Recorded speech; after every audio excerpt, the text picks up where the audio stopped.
Bismillahirrahmanirrahim. Talim kita hari ini melanjutkan bab torekot. Kita kembali belajar torekot. Haya daunan ata alamu torekoh bab 3 ya. Assalamualaikum warahmatullahi wabarakatuh. Waalaikumsalam warahmatullahi wabarakatuh. Jazakumullah khairan katsira, alhamdulillahirabbil alamin. Nailahil ma'ahud wassalatu wassalamu li ayasiri hayati wujud wa ashabil ajami li kulli mawjud. Salatan tutafi kulu binal iman wa biha biyunal Qur'an. Wa tubahihu ayat wa turuhalana biha nurul jannat wa nurun ari wa nurun najari ila wajikal karim. Allahumma rjukna ikhlasa wal istiqomata wa hubbullah wa hubbi man ahaba. Ya Allah, berikan kami rezeki berupa ikhlas, bisa istiqomah, cinta kepadamu dan cinta kepada orang-orang yang mencintaimu. Alhamdulillahirabbil Alhamdulillahirabbil alamin wa biha nasta'inuhu ala muridunya wadin.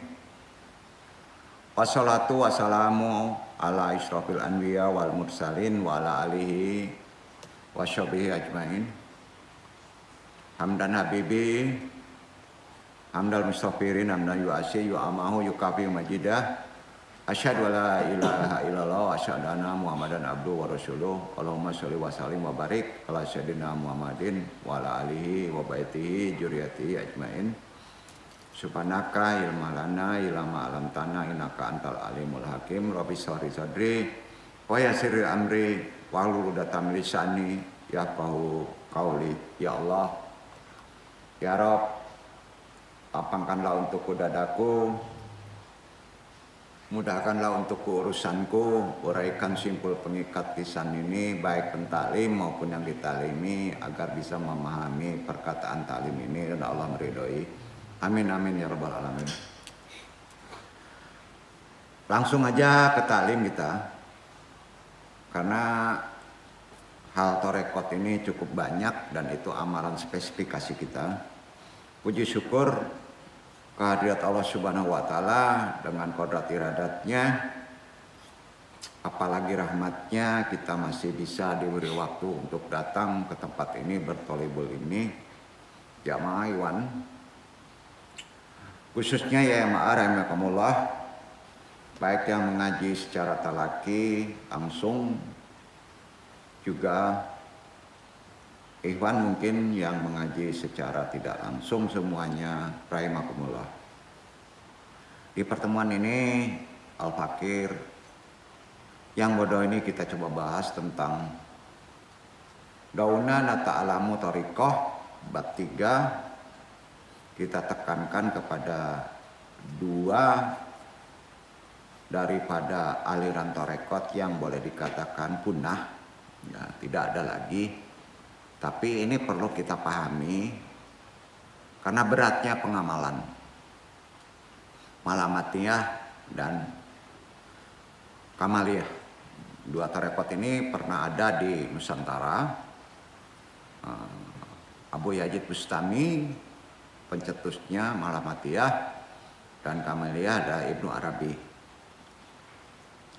Ini terkait dengan kembali ke fitrah kita dalam kehidupan sekarang untuk bisa mengatasi hal-hal karakter, kejoliman orang, susahnya kita memahami konsep agama. Kita harus tahu jalan tarekat dua tadi, ya. Walaupun kita bertarekat yang masih ramai sekarang seperti Qadariyah, Naqsabandiyah, Syathariyah, Khalidiyah, tapi itu belum cukup untuk bisa sampai ke titik pemahaman yang benar perkara tarekat ini sebelum kita memahami dua tarekat tadi. Amma ba'du. Langsung saja ke taklim tarekat. Wafil wakai fisufiyati.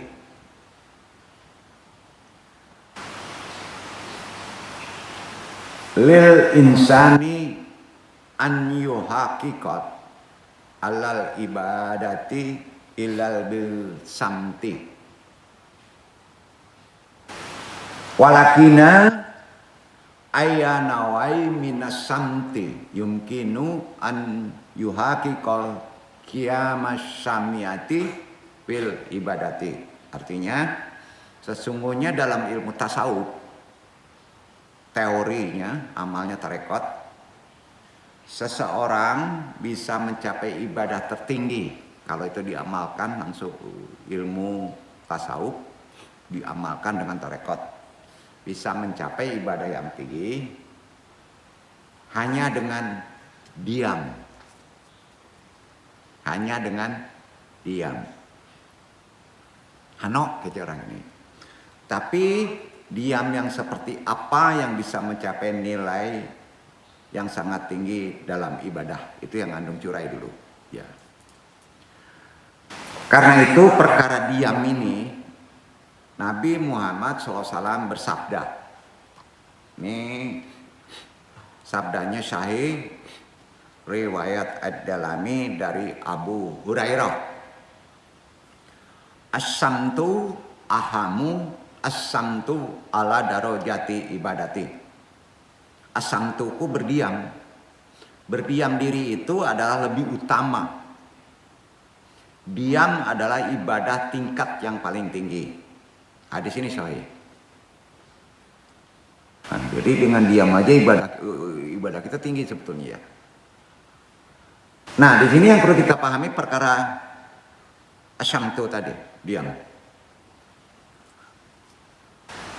Diam di sini bukan hanya diam, tidak melakukan apapun. Nah, diam sih. Bukan begitu maksudnya. Tetapi makna diam di sini yaitu berbicara dan bertindak sesuai kebutuhan dan memiliki manfaat. Itu disebut asyamtu. Berbicara, bertindak sesuai kebutuhan dan memiliki manfaat. Itu ibadah tertinggi. Namanya as-samtu. Jadi maksudnya dengan diam di sini adalah tidak mengucapkan sesuatu kecuali untuk sesuatu yang bermanfaat. Khususnya bagi agama, dunia juga tidak pernah membantah orang yang menentang. Ya. Tadi tidak ada jidal, diam saja. Ya. Berbeda hanya diam ketika diajak terhadap kebaikan, seperti halnya diajak sholat, mengaji, tasbih, atau hal yang memiliki nilai manfaat baik dunia maupun akhirat lainnya. Ya, itu nggak boleh diam istrinya. Kalau diajak ya pergi. Ya. Jadi diam dianggap sebagai ibadah tingkat tinggi, tapi kalau diam dari sesuatu yang baik itu, kata ulama, kalau diingatkan ke yang baik, kamu diam saja tidak melakukan sesuatu, kata ulama, menurut hadis tadi sebenarnya terkaitnya adalah setan yang bisu. Walaupun kita manusia, itulah setan yang bisu. Jadi diam juga bisa menjadi indikasi seseorang yang tidak beriman. Ketika konteksnya diajak untuk melakukan sesuatu yang bernilai ibadah atau pahala, tidak mengikuti. Ya, konteks ini tidak terkait dengan diamnya berbicara sebetulnya. Hadis tadi itu, asyams itu tadi. Sehingga kita harus benar-benar menempatkan diam, jangan sampai kita anggap bahwa diam itu benar, namun di posisi yang salah. Kita diam tapi di posisi yang salah. Itu enggak betul. Contoh orang yang diamnya adalah sebuah kesalahan, seperti halnya, tapi kalau diam dari sesuatu yang baik, kata ulama, setan yang bisu tadi kan. Nah, misal diajak bermajelis taklim, istiqosah, zikir, kemudian diam. Soalnya diam itu baik. Kalau yang tadi, nah, ya, itu namanya setan bisu. Gitu. Pusing nggak dibalik-balik kata-kata? Enggak ya? Maksudnya paham kan? Nah, diajak diskusi ilmu, diam saja gimana? Itu setan bisu, kata ulama dulu. Jadi diam itu, as-samtu itu salah satu ajaran tarekat. Itu teorinya yang tadi. Amalannya harus kita praktekkan kan. Jadi jelas maksud hadis yang menerangkan bahwa diam akan bernilai menjadi ibadah yang tinggi itu jelas. Ketika diam diajak hal-hal yang tidak bermanfaat bahkan negatif, kita udah tahu. Jadi jelas apa yang harus kita lakukan. Jadi ketika diajak untuk kebaikan, idealnya harus bersegera untuk minimalnya mentaati. Namun sebaiknya apabila diajak yang buruk, lebih baik diam. Karena makna asyukutu amala yan faudin wadunya ahsani yumkinu an yatahamal gadabal artinya murkanya Tuhan nanti. Ya, diam dari sesuatu yang tidak bermanfaat bagi agama dan dunia itu dapat menahan murkanya Tuhan. Arti kata hati-hati memaknai hadis ini kalau kita tidak jelas ya. Ini ada mainan-mainan yang disebut kosakata yang sangat tinggi sebetulnya. Jadi dalam konteks syariat, ibadah tertinggi adalah makomatnya syariat kan. Tadi dalam konteks malamatiyah sebetulnya itu yang disampaikan bahasa tadi. Ya.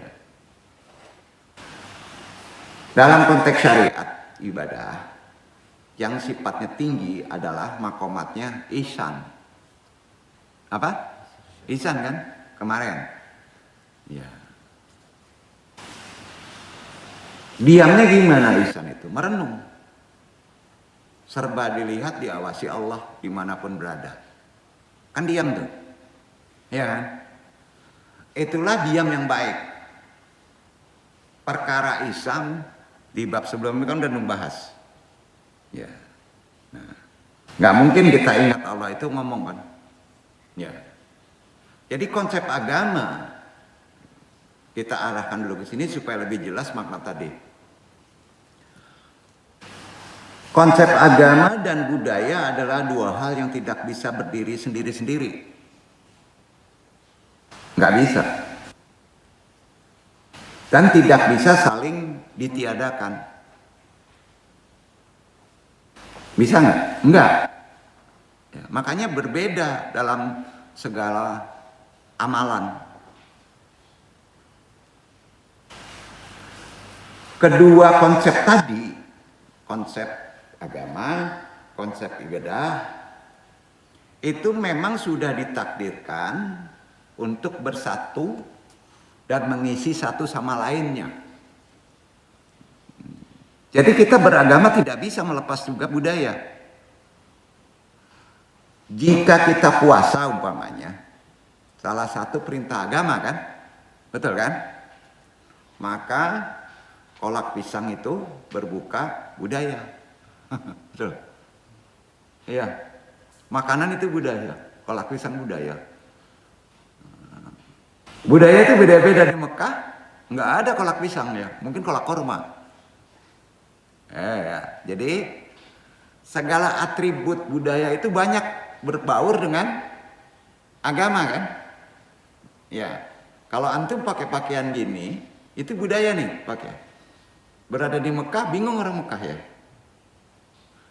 Nah, karena Tuhan itu menciptakan begitu, nggak bisa dipisahkan. Jadi kalau itu diperdebatkan gimana? Nggak berilmu. Hati-hati. Kecuali ada sandaran yang dilarang. Jilbab. Hati-hati. Ada orang pintar menganggap itu budaya. Jilbab itu ada dalilnya. Menutup aurat. Maka itu nggak budaya, itu agama. Ya, kan gampang tuh. Jadi jika puasa adalah suatu perintah agama, maka kolak pisang waktu berbuka adalah budayanya gitu deh. Gampang kan? Nah, jadi transformasi ajaran Islam ya, untuk memenuhi takdir sebagai agama yang bisa membawa kesejukan bagi seluruh umat manusia dalam hidup, memerlukan waktu tidak sebentar transformasinya, terutama dengan budaya. Saling bergesekan dulu. Islam itu kan telah bergerak selama 800 tahun sampai sini. Sampai di daratan Nusantara, udah lama. Maka dari itu, pertemuan antara konsep agama dan kebudayaan terjadi dimanapun dengan karakter corak Islam, khususnya di Indonesia, beragam. Ada kunut, ada enggak kunut, ya. Karena mazhab juga berbeda. Ya.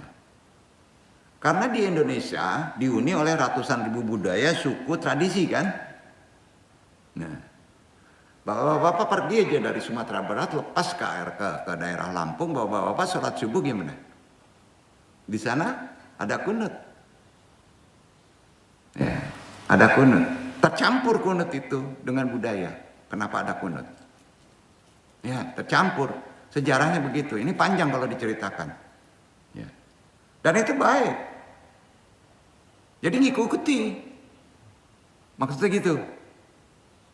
Di Arab sana haji adalah hal yang biasa kan? Di Arab haji biasa. Ya, di sini istimewa.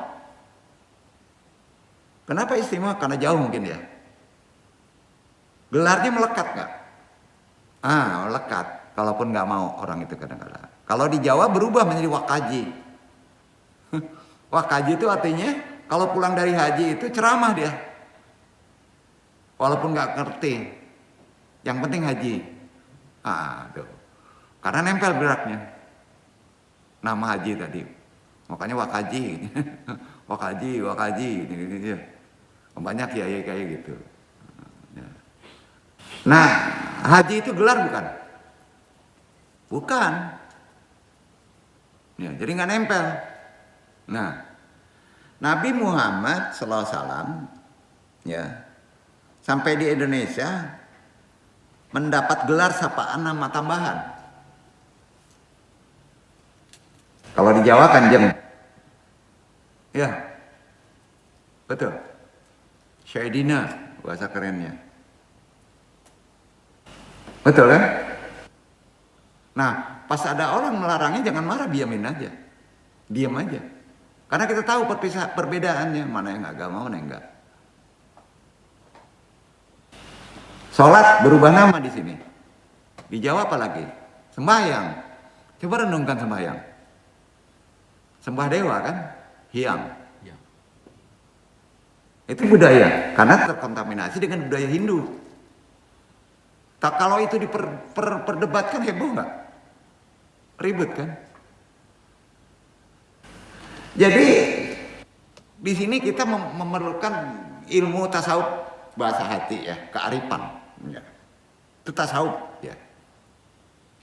Zaman sekarang jadi perdebatan tuh perkara kayak gitu tuh.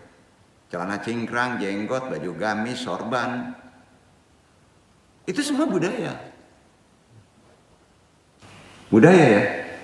Ya gimana kalau memaksakan diri antum nggak punya jenggot, suruh jenggotan gimana, kebayang nggak tuh? Iya kan?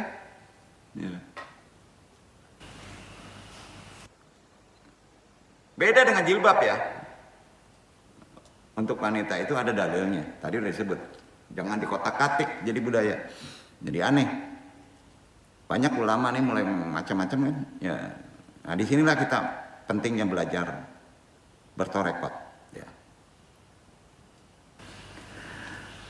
Ini semua kan kebudayaan, tapi agamanya, substansinya berubah nggak? Enggak kan? Nah, untuk apa diperdebatkan? Asam tuh. Ya. Kalau antum menemukan hal itu, cerdas. Ada orang marah gitu, cerdas. Jangan-jangan dia pengen dapat duit dari subscribe. Kira-kira gitu ya. Jadi yang sering menjadi perdebatan di masyarakat yaitu kira-kira apa lagi keren sekarang? Mulai naik nih, tahlilan. Ziarah kubur mulai nih. Ya. Coba orang tasawuf berpikirnya begini nih. Maka nggak jadi perdebatan.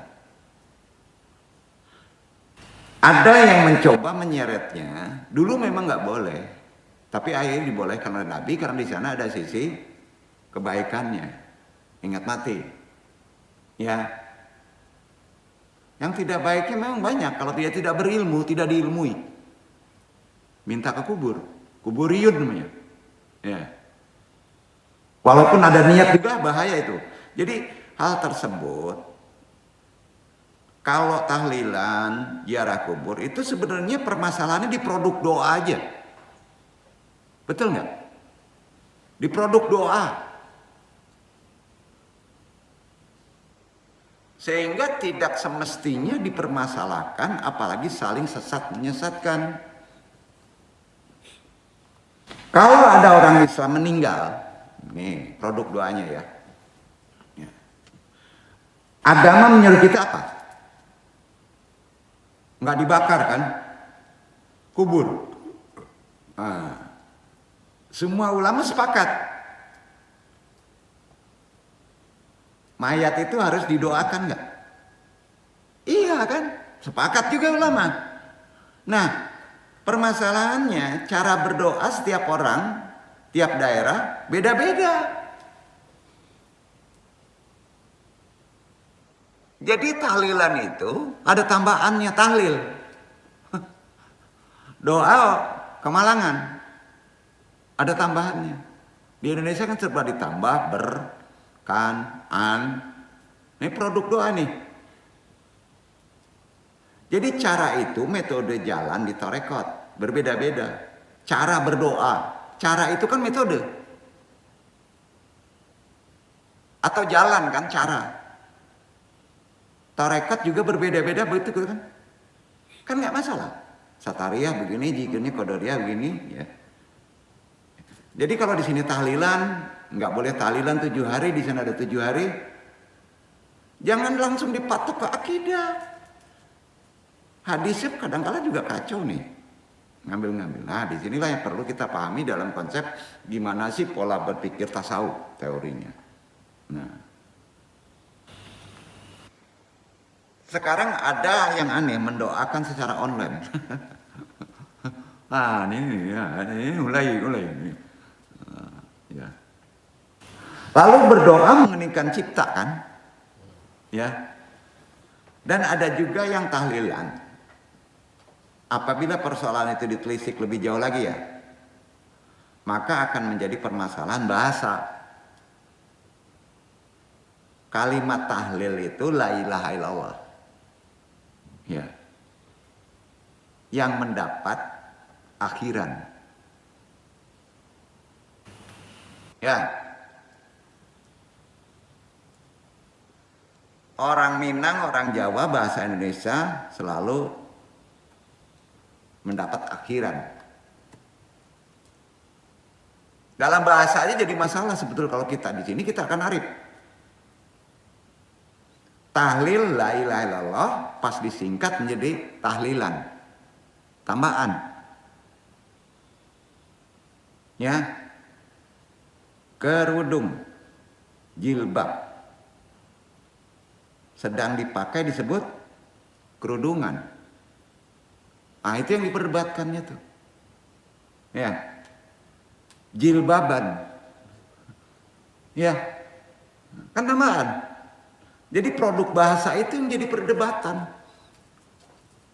Jadi nggak cerdas kita. Nah ini kalau kita renungkan di ilmu nahwu, tahu itu. Begitu juga tahlil tadi. Saat dilaksanakan doa-doa, bersedekah, dan diucapkan kalimat-kalimat thayyibah untuk si mayit, maka disebut tahlilan. Nah ini boleh kan di rumah di mana. Jadi nggak jadi masalah.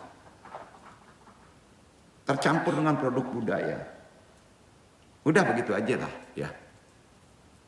Nah, ini terkait pentingnya kita belajar ilmu tasawuf dan amalan tarekat.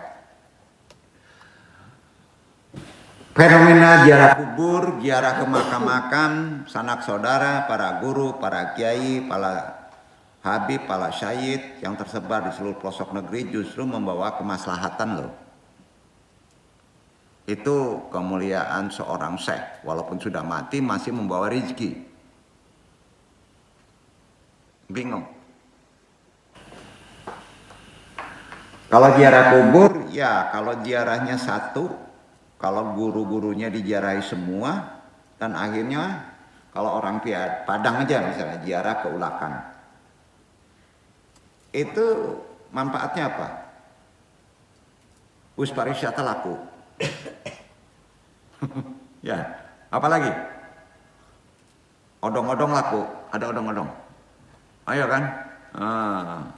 Souvenir laku, rumah makan laku. Ya, itu manfaatnya. Ratusan orang dapat rezeki. Orang Padang cinta sama Ulakan Pariaman karena di situ gurunya bersemayam, dimakamkan. Umpamanya, seorang Syekh Burhanuddin penyebar agama Islam di Jazirah Minangkabau, lalu ziarah ke Munka Payakumbuh karena di sana ada makam Syekh Munka Kalipohnya Syekh Burhanuddin. Orang cinta sama Ulakan, cinta sama Munka, terhadap tanah-tanah di sana, guru-gurunya bersemayam ada di sana. Terbangun rasa hubullah itu terhadap tempat itu. Kalau disuruh maksiat, ya mestinya nggak berani. Kalau sudah ziarah atau ke tempat itu. Karena makam guru-guru itu biasanya ada cupak, kutuk. Jadi di sini ada konsep yang disebut memahami kalam. Nah ini berat lagi nih. Arti kata hati-hati ada tempat itu yang bisa beresiko kalau kita melakukan sesuatu maksiat. Situasi umat Islam di Indonesia akhir-akhir ini dianggap banyak sekali kurang cerdas pola berpikir secara konteks lebih ruhani ya di tasawuf itu. Sebetulnya ke sana arahnya karena tidak mau belajar. Kurang cerdas, bukan nggak cerdas. Cerdasnya di arah atas. Epistemologi berpikir. Karena suka mengutuk sana dan mengutuk sini kan. Bid'ah sana, bid'ah sini, apalagi dunia medsos. Ya. Sampai sekarang masih gitu ramai. Yahudi sudah mikir astronomi bulan, perkara bulan. Di sini ribut celana cingkrang kan aneh. Betul. Orang Yahudi sudah mikir ketabiban internasional loh. Di kita masih minum kencing onta. Jadi obat kan aneh. Ya, maaf ya. Jadi saking tidak banyaknya umat Islam yang cerdas, katanya cerdas, akhirnya muncul dua kultur terkutuk di Indonesia. Bahasanya gitu deh. Ini sakit hati juga kalau dilempar keluar. Supaya paham kearifan kita dalam konsep mempelajari ilmu rohani, mengamati, ya. Ada kultur di kita ini bukan menjelekkan kampung kita, bukan menjelekkan Nusantara kita, yaitu satu, kulturnya membohongi umat. Kedua, jadi wali bahkan nabi palsu. Kulturnya dua itu. Ya. Itu artinya umat Islam Indonesia ya, dan manusia ya, ada yang hidup dengan tidak sepantasnya sebagai umat Islam, walaupun dia beragama Islam, ya, dan tidak wajar, karena dianggap biasa itu. Nafsu jeleknya tinggi, tapi daya tidak sampai, akhirnya hal-hal yang tidak pantas dipakai, bohong dan ngaku jadi wali mursyid bahkan nabi palsu. Manusia itu harus melakukan hal-hal yang sepantasnya jadi manusia. Pantasnya manusia itu bekerja. Pantasnya bekerja ya pelit. Kan susah juga nih. Ya. Pantasnya orang hidup bekerja yang pakai manajemen. Urusan kaya itu urusan Allah. Hidup itu pantasnya bagaimana saja, itu baru enak. Baru tenang. Jadi syarat untuk menjadi kaya yang pantas dan wajar. Jadi tidak boleh punya keinginan untuk menjadi kaya. Kearifan. Tapi jangan terlalu pelit kalau hal itu wajar. Pelit itu wajar kalau dianggap. Ya. Wajar ditemui pada kebanyakan orang kaya. Wajarnya di sana. Ya. Ada yang pelit tapi tidak kaya-kaya. Siapa itu? Monyet. Maaf ya. Coba renungkan tuh. Nah, karena itu Anda kembali mengingatkan untuk di hal-hal yang sifatnya umum nih ya. Pentingnya belajar kembali Torekot agar menjadi umat Islam dan manusia yang sewajarnya, agar tidak seperti yang disebutkan tadi. Banyak maaf. Ya. Antum misalkan hidup di zaman dulu, mungkin sudah ikut Abu Jahal paling dulu deh.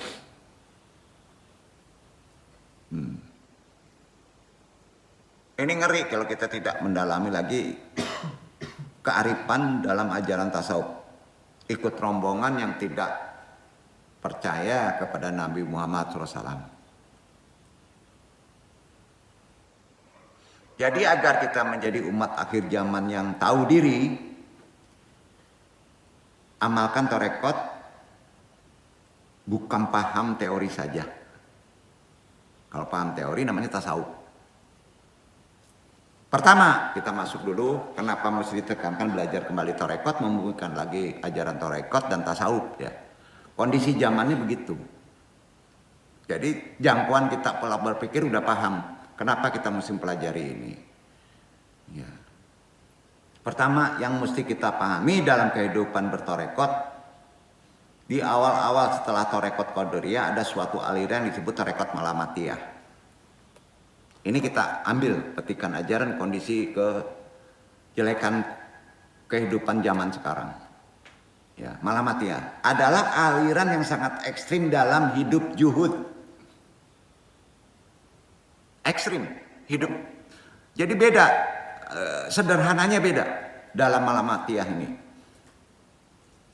Sekarang boleh dikatakan di Nusantara sudah jarang atau bisa disebut punah, atau mungkin masih ada yang sembunyi-sembunyi.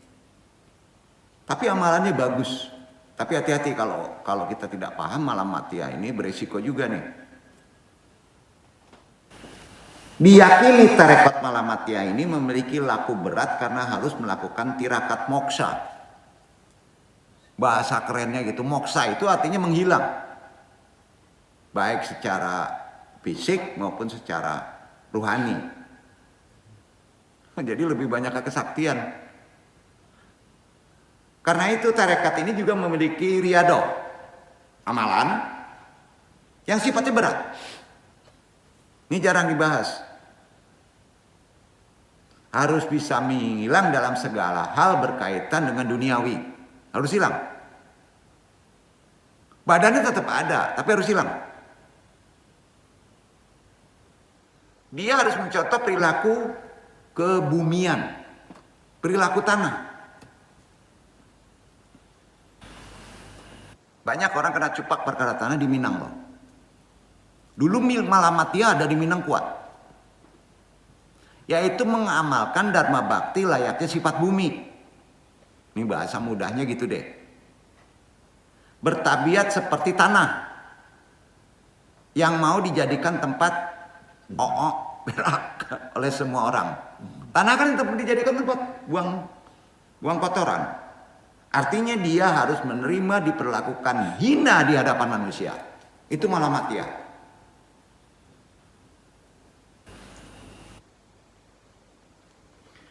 Tarekat Malamatia ini adalah bagian dari tarekat ajaran cinta kepada Allah sebenarnya. Tapi tanpa menunjukkan simbol-simbol besar seperti imamah, sorban, itu nggak boleh. Yang pada saat itu orang di Sumatera dan Jawa akhirnya nggak tertarik ke tarekat ini, alias nggak mau akhirnya. Islam itu kan masuk ke Sumatera melalui jalan tasawuf dan tarekat. Dan juga Jawa, Syekh Mursyid kiainya memakai simbol yang besar kan, topi, sorban, ya kan. Nah, ada aliran tarekat yang tidak boleh pakai itu. Itu Malamatia. Jadi tarekat Malamatia ini tidak kelihatan simbolnya. Akhirnya tarekat ini banyak tidak diminati dan ujungnya punah. Salah satu mursyid tarekat Malamatia adalah Syekh Al-Bustami dari Baghdad. Bentuk tarekat ini unik. Ini terkait dengan karakter kehidupan sekarang, tapi ambil jangan ekstrimnya. Orang sering kelihatan tidur di masjid, itu Malamatia, tapi tidak sholat, padahal dia sholat. Tapi nggak boleh kelihatan orang.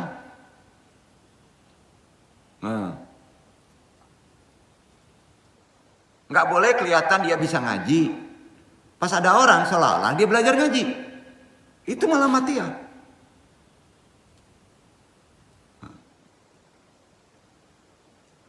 Tapi dia sholat, tapi dia ngaji lebih jago dari orang yang sering ngajarin ngaji. Nunggu sepi orang dulu baru sholat. Kalau ketahuan dia akan lari sambil membawa seolah-olah dia mabok, botol arak kayak apa, itu unik ya. Jadi nggak boleh kelihatan, seolah-olah dia hina. Maka banyak sufi yang compang-camping gitu. Ya, itu Malamatia. Ya, ini jangan diamalin, belum mampu kita. Ya, ini kan ininya maksudnya cinta Allahnya itu yang mesti kita pegang. Kalau ketahuan dia akan lari sambil bawa botol arak lah, ngaco lah ngobrolnya, main game lah. Mungkin ada. Ya. Para pengamal tarekat Malamatia, Allahu alam sekarang ya. Jujur dia malamatnya itu. Terus menempa dirinya agar tidak gentar atas hinaan, celaan orang lain. Mereka mensucikan hati dengan membebaskan dirinya dari banyak hal yang melekat termasuk simbol Islam. Sehingga statusnya dia tetap pegang Abdullah, hamba Allah. Tetap selalu dijaga. Jadi kalau ada ulama pakaian setir, jemaahnya banyak, mengucapkan Malamatia dengan menggebu-gebu punya, saya bingung kan dong. Dia mengamalkan nggak? Ya. Kita di sini diambil intinya. Kita nggak sanggup tuh zaman sekarang. Hati-hati, bisa secara awam, umum, setelah ulama dianggap sesat. Padahal dia intinya ingin menjadi hamba Allah yang semurni-murninya. Selalu dijaga walaupun dihina. Tidak mau menonjol bahwa dia pintar atau apa, bahwa dia sakti apa. Jadi, untuk itulah ketika mereka melakukan sholat pun tidak di awal waktu pula lagi. Nah, bukan karena malas, tapi karena malu kepada Allah. Mereka khawatir menjadi lupa Allah ketika melaksanakan sholat di awal waktu. Karena ditonton orang. Jadi nggak mau dia berjamaah kadang-kala. Ya, jangan dipraktekin ya. Ini penjelasan dalam sifat ruhani. Karena beranggapan bahwa sholat di awal waktu kadang lebih mengutamakan waktunya daripada zikirnya kepada Allah. Duduk. Mengejar pahala. Kan jadi karena kebersihan hati para pengamal tarekat ini, mereka dianugerahi Allah. Betul ini, suatu ilmu yang namanya Ma'ul Hayat.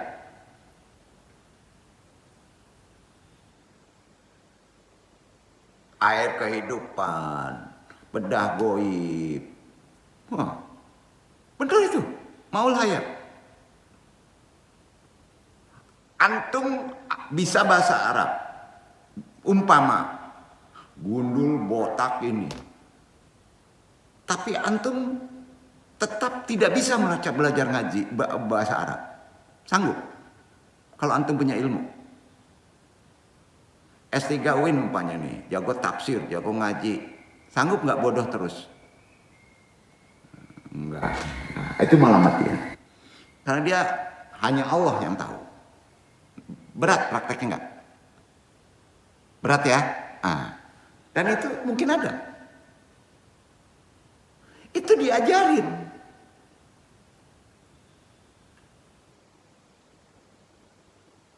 Jadi Allah memberikan anugerah biasanya ilmu Ma'ul Hayat, air kehidupan. Idza qultu annahu fa'alun zidan. Saya datuha alal fauri. Kalau berkata air kehidupan itu sangat mujarab, langsung terjadi. Karena dia doim. Orang dulu namanya lidah pahit. Gitu. Itu yang pertama Anda bahas. Dalam kehidupan bertarekat terkait dengan makamat malamatiyah. Ambil sisi ruhani yang baiknya. Jadilah semurni-murni hamba Allah. Yang kedua,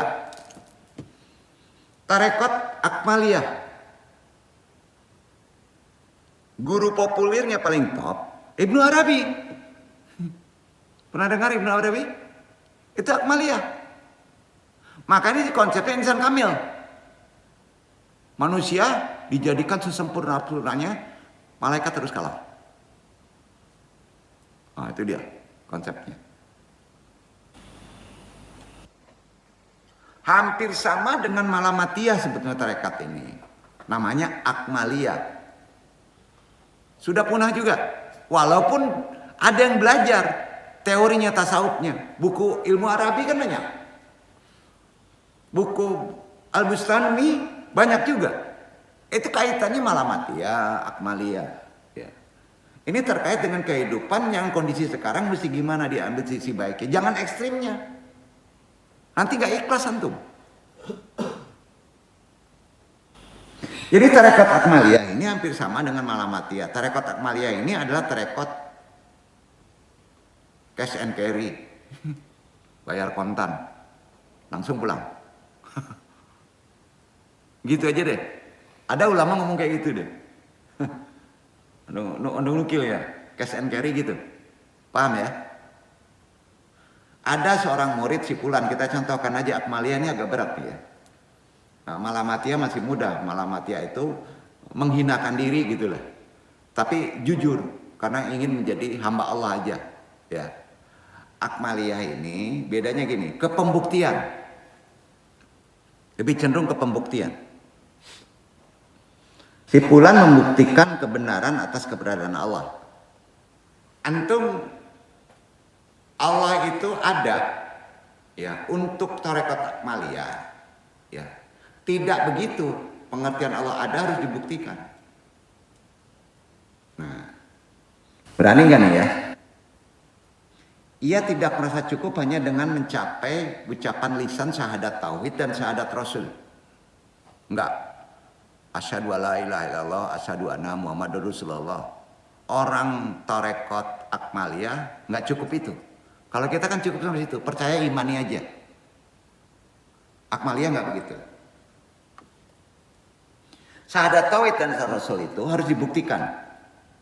Harus merasakan langsung dengan cara umpama panjat ke pohon kelapa. Sudah itu jatuhkan diri. Jatuhkan diri dari pohon kelapa ke tanah dari atas pohon. Terbukti si fulan nggak mati.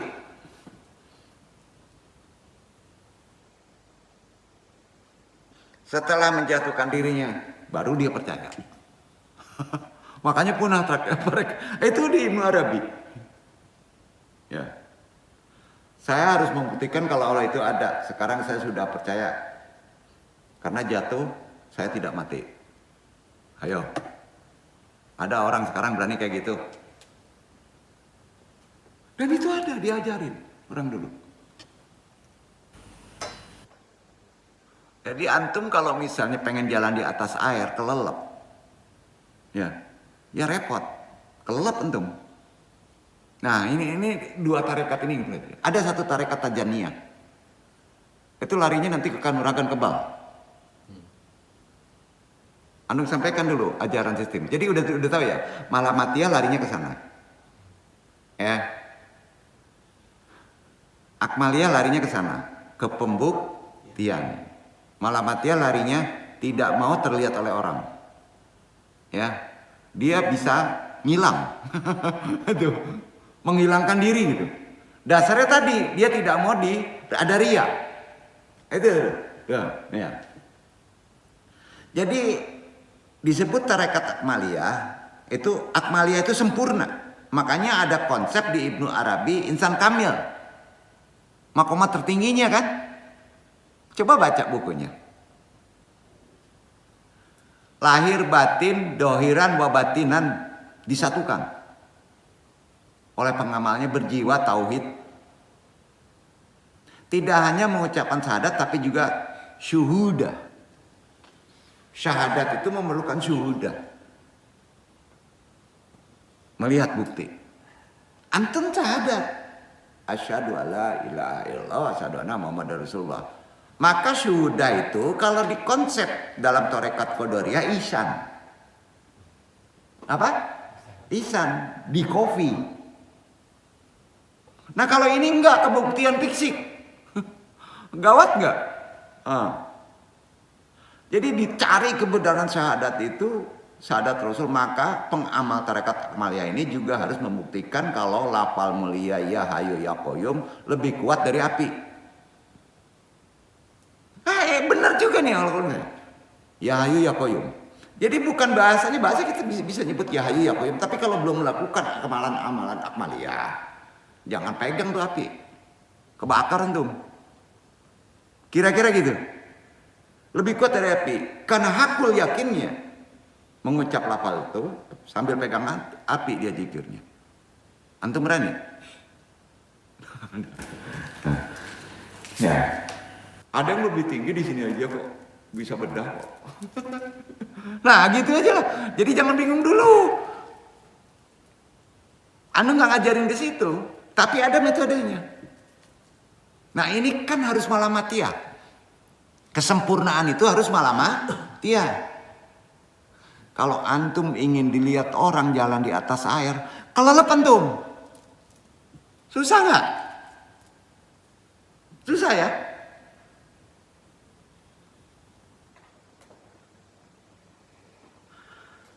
Berani dua amalan ini praktek. Ada Tijaniyah satu lagi, Nung jabarin. Jadi setidaknya koridor tarekat yang punah itu ada 3. Duduk ya. Nah ini tiga itu punah karena sudah tidak sesuai dengan kultur zamannya yang serba logika. Tapi dulu ada. Lah sekarang juga masih ada. Ya. Dalam kitab Uqudul Lujain disebutkan, maaf ya, sedikit yang agak lebih ke dalam perjanjian dong itu. Sudah itu kita lebih cenderung ke amalan-amalan yang kondisi sekarang. Tapi ini perlu disampaikan dalam kondisi kekacauan, kondisi sekarang. Kita mesti kemana larinya nanti. Itu sebabnya kita belajar tarekat dari yang paling ekstrim sampai yang paling biasa saja, sampai yang paling dibenarkan. Mutabarah. Ya. Ija koma zakari rajul zahaba suluta aklihi. Ini kitab Uqudul Lujain menyebutnya begitu.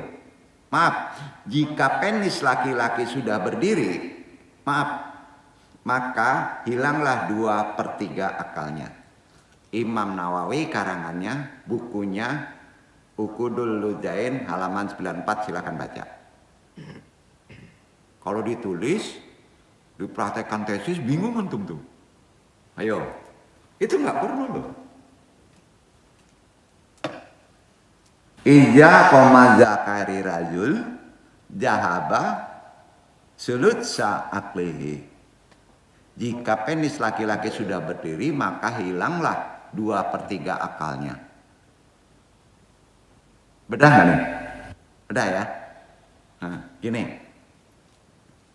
Ini kan mencerminkan semakin seorang bernafsu dikuasai birahi nafsunya. Ingat, nafsu itu ada yang baik, ada yang positif, ada yang negatif, ada 4 loh. Kamila, syawiyah itu baik. Ya. Amarah itu jelek. Ya. Nah, hati-hati. Kemarin tuh, ya. Tapi kalau sudah dikuasai birahi, maka akalnya semakin kecil. Itu efek tubuh. Prosesnya di Jakarta di dangkal. Maka menunduklah walaupun antum laki-laki. Makanya gini, jadi nggak cerdas. Kalau antum sudah khatam Quran, udah ngelotok nih. Pas antum, maaf, zakatnya naik ngeliat paha umpamanya ya, maka hafalan itu hilang. Berapa hilangnya? 2/3 akalnya hilang. 1/3 hafalan hilang. Ayo.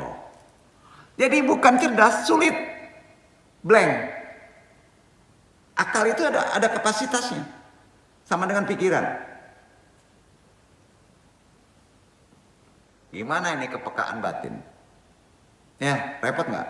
Mau profesor, doktor, pemimpin, seniman, tokoh agama, jika sudah dikuasai birahi, maka kelakuannya akan sama dengan orang tidak berpendidikan. Setuju?